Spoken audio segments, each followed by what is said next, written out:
Pete suddenly swung his arm in the air. Startled, Howie thought, he must be dreaming about baseball again.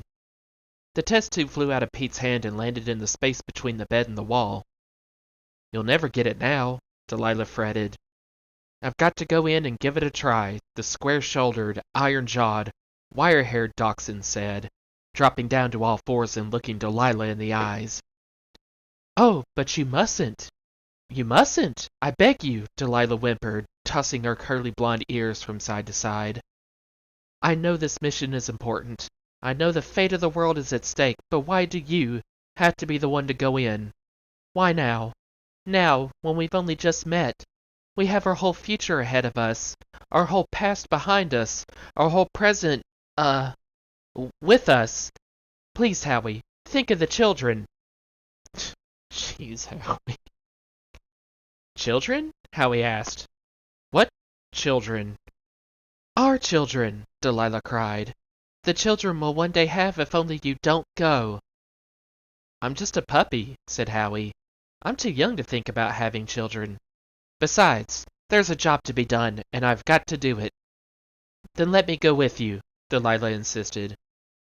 "No," the heroic and protective Howie replied. "You stay here, where it's safe and doesn't smell." Delilah stifled a sob as the valiant Howie crawled under the bed. The foul aroma of aging socks hit his nostrils like a finely tuned concert piano. It was dark under there, so dark it hurt, and smelly, not just from the socks but from sneakers that should have been retired a year ago, and moldering food and mildewed comic books, and that's when he saw it. The strain of purple creeping down the wall. The stopper had come out of the test tube. All the liquid had run out. Whatever that formula was, it was no longer safely contained. It was out in the world now, where Pete alone knew what harm it might cause. But Pete wasn't even aware that the spill had taken place. He was snoring loudly, muttering in his sleep about strikes and foul balls. Wearily, Howie crept out from under the bed. Delilah was there with a picnic basket and American flag. Okay. This is actually getting to be pretty funny now. "I waited for you, Johnny!"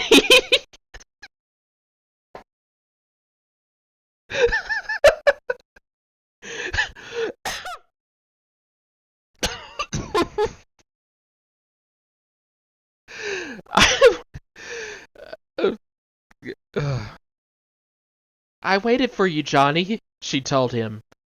"My name is Howie," he reminded her. "Oh, but you're safe at home now," she said. "The dust bunnies didn't get you. That's all that matters." Howie told her about the formula dripping down the wall. "Is that bad?" she asked.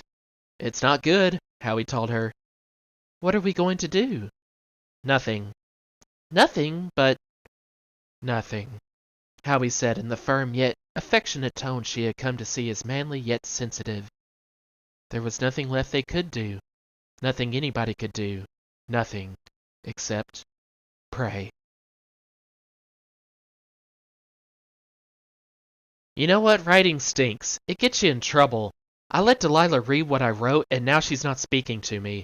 Gee, I wonder why. She said I'm making her sound stupid and that her character is an insult to females everywhere. And what is that business with the picnic basket and American flag, anyway?" I tried to explain. I said, in a story like this, the man is always the hero and the woman gets to admire him. I think that's when she stopped speaking to me. "And what did she have against the American flag?" "She said it didn't make sense and I said it didn't have to, because I have a literary license.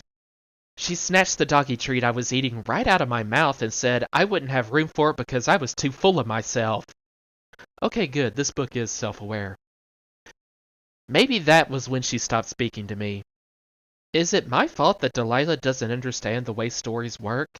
I thought she'd at least like what I wrote about her eyelashes.